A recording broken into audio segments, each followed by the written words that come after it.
Dear students, welcome to the course of Essence of Indian Traditional Knowledge.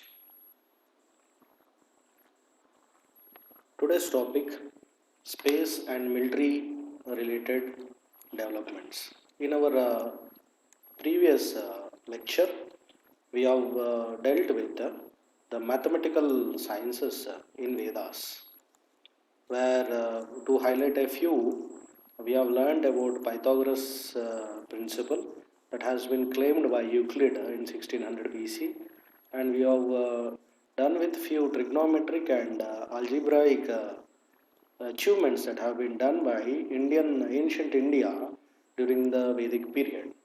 So, in the present lecture, we will learn a few space and military related developments from the period of ancient India to modern India. Going into the details, after completion of this lecture, you will be able to summarize space and military related developments in ancient and modern India. Coming to the few space and military related developments, ancient India bequeathed to us a good number of works called as Shastras on statecraft as well as warcraft, that is related to people and related to war. Warcraft or military science in Vedic literature is called as Dhanurveda, one of the Upavedas of the primary Vedas, provides enough information in this discipline. So Dhanurveda, considered as one of the Upaveda out of our four Vedas, is considered as a military science discipline. Ancient Indian authorities held that a state would have seven prakritis that are constituent elements. They are the first one, Swami, that represents the king. Second one, Amatyas, represents the ministers who constitute the central government, which is exercising the sovereign powers and imparts the central unity. Third one is the Raspra, known as territory of the nation. And fourth one is Durga, that represents the forts in the country. And fifth one is represented as Bala, known as army. And sixth one is represented as Kosa, which is very important, that is treasury, which forms the resource of the state. And the last one is very important, that is Ali. In Sanskrit we refer to as Mitra, and in general English we call it as friend. So, in warfare or in warcraft, all these seven constituents are very important, starting from the king towards the Mitra, that is friends of the nations, prolonging from Amatyas, ministries, territory, forts, army, treasury. Going into few more details, Kautilya in his Ardhashastra. Ardhashastra is one of the major Vedic texts out of all the Puranas what we have, authored by Kautilya, holds a discussion on this and preferred Kosa to Bala or Danda. That is, when he elaborates that one, the army indeed is rooted in the treasury. This is of highest priority. In the absence of treasury, that is secondary to this one, what the army should do? The army goes over to the enemy or kills the king, and the treasury, ensuring the success of all endeavors, is the means of observing virtuous acts and of enjoying desires. So this is what Kautilya discussed in Ardhashastra about what an army should do, what is the duty of an army. There was a saying among the Arabs who have ruled over the country. There is one more saying that the Persians are famed for their archers, and the Turks for their horsemen, and India for its armies. This is a very famous saying from the Arab literature. And we call in Indian military system in the present day also, it is a fourfold army in the Vedic literature called as Chaturanga Bala, which represents fourfold army. Chatur represents four. Chaturanga Bala implies the army constituted of four types of fighting units, namely infantry, cavalry, chariot, and elephant divisions, where pictorially you can see elephant divisions. Cavalry represents fighting with the help of horses. Chariots represents fighting with the help of what we say the carts or not bullock carts exactly, carts with horses. And infantry, the men are doing war with weapons. Coming to earth and space sciences, in the text known as Bharata Samhita, which was written by Varahamihira, has a bulk of information. Very important information is the process of finding out underwater currents.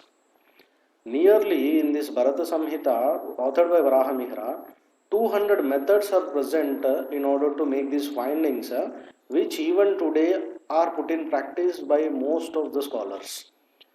And here we have one more, another important subject in the same text, that is Bharata Samhita, that is seismology. So, what is seismology? Is any ology refers to study. Seismology, study of earthquakes and seismic waves that move through and around the earth. So, as far as earth and space sciences were considered, earth is considered, the study of earthquakes and seismic waves is very important.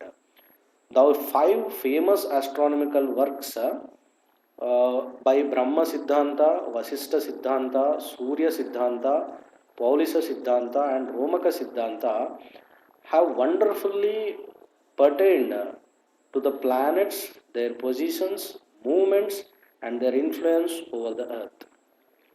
A French astronomer named as Jean-Claude Bailly has said that the antiquity and accuracy of Vedic astronomical measurements are more ancient than those of Greeks or Egyptians. And very important statement he had made in his work is the movements of the stars calculated 4500 years ago in ancient India, they does not differ even by a minute from the tables of today. So, coming to India in space, a remarkable odyssey.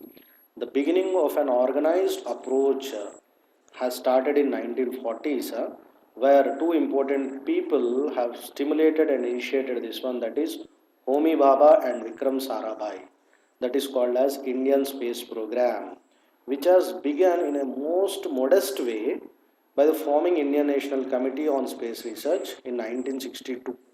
But today, India is considered as one of the prominent countries conducting many space activities, out of which few will be listed in our next slide. So, Indian Space Research Organization, known as ISRO, is the agency which implements the country's space program on behalf of India's Department of Science. So, India has got Department of Science, in which they will be conducting a space program which is implemented by Indian Space Research Organization, that is ISRO, which came into existence in 1969, the same year where we have inspired with first time the human has set foot on the moon. So that is the year of inspiration for ISRO. And coming to the major milestones in ISRO, that is launch of 20 satellites through a single rocket known as fragile engineering. What is meant by this one? We will see. So few highlights are ISRO has crossed a milestone on 22nd June 2016 by launching 20 satellites through a single rocket. This is crossing its own record, which has launched 10 satellites in a single mission earlier. And India or ISRO is known to be the second to the Russian rocket, which has launched 37 satellites in single mission. So in this major milestone mission, a few highlights are, primary thing is Cartosat 2 series satellite. This is GSLV, geostationary satellite, and remaining PSLV C-34 rocket launched, out of which two satellites are from Indian educational universities. One is from Satyabama University, Chennai, and one is College of Engineering, Pune, and remaining 17 satellites are foreign satellites, and one of them is including a Google company satellite. So there are 35 Indian satellites in the orbit till date, and we require 70 satellites needed in the next few years. Indian space program is an engineering program with a minimum budget providing maximum gain. This is called frugal engineering actually. The success of one more important highlight in ISRO is success of Chandrayaan mission. That is what we say orbiting the moon. Orbiting the moon initiated the quest for Mars orbiter also. So the Mars orbiter mission is known as Mangalyaan. So India became the only country to orbit Mars in the first attempt. So these are the few details of space and military programs in India, and there are few lecture level practice questions you may go through. That's all for this topic. Thank you. Happy learning.